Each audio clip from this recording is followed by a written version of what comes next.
অবিলম্বে বকেয়া মজুরি পরিশোধ করে চা বাগানের স্বাভাবিক কর্মপরিবেশ ফিরিয়ে না আনলে আন্দোলন জোরদার করার ঘোষণা দিয়েছেন বাংলাদেশ চা শ্রমিক ফেডারেশনের সিলেট জেলার নেতৃবৃন্দ।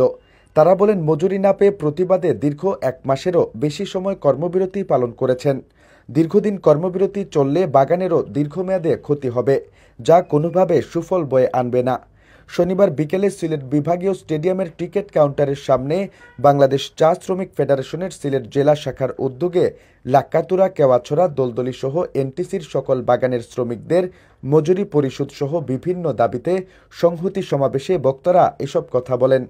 সংগঠনের সিলেট জেলা সভাপতি বীরেন সিংয়ের সভাপতিত্বে ও সদস্য রিপন পায়েলের সঞ্চালনায় সংহতি সমাবেশে বক্তব্য রাখেন সিলেট জেলা আইনজীবী সমিতির সাবেক সভাপতি অ্যাডভোকেট এমদাদুল্লাহ শহীদুল ইসলাম, শাহজালাল বিজ্ঞান ও প্রযুক্তি বিশ্ববিদ্যালয়ের অধ্যাপক নাজিয়া চৌধুরী, বাংলাদেশ শ্রমিক কর্মচারী ফেডারেশন কেন্দ্রীয় কমিটির সাধারণ সম্পাদক উজ্জ্বল রায়, ৬ নং টুকের বাজার ইউনিয়ন পরিষদের চেয়ারম্যান শফিকুর রহমান শফিক, সংক্ষুব্ধ নাগরিক আন্দোলন সিলেটের সমন্বয়ক আব্দুল করিম কিম, সিলেট জেলা আইনজীবী সমিতির সাবেক যুগ্ম সম্পাদক অ্যাডভোকেট হুমায়ুন রশিদ শোয়েব, সাংবাদিক দেবাশিস দেবু, চা শ্রমিক অধিকার আন্দোলন কেন্দ্রীয় কমিটির আহ্বায়ক হৃদেশ মোদি, হিলুয়াছড়া চা বাগানের পঞ্চায়েত সভাপতি মদন গুঞ্জ, বাংলাদেশ শ্রমিক কর্মচারী ফেডারেশন সিলেট জেলা শাখার সভাপতি মোখলেসুর রহমান, সাধারণ সম্পাদক প্রসেনজিৎ রুদ্র প্রমুখ।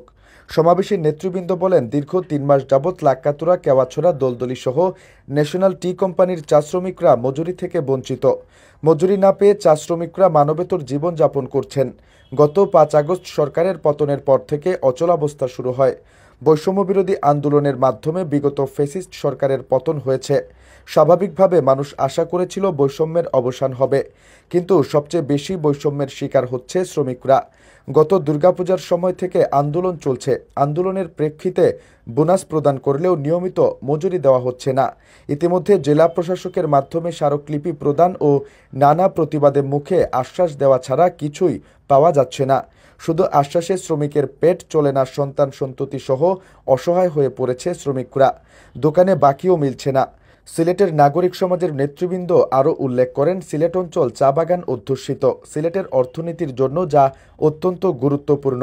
এছাড়া চা বাগানকে কেন্দ্র করে পর্যটন শিল্প গড়ে উঠেছে। সারা দেশের মানুষ চা বাগানের সৌন্দর্য দেখতে আসে।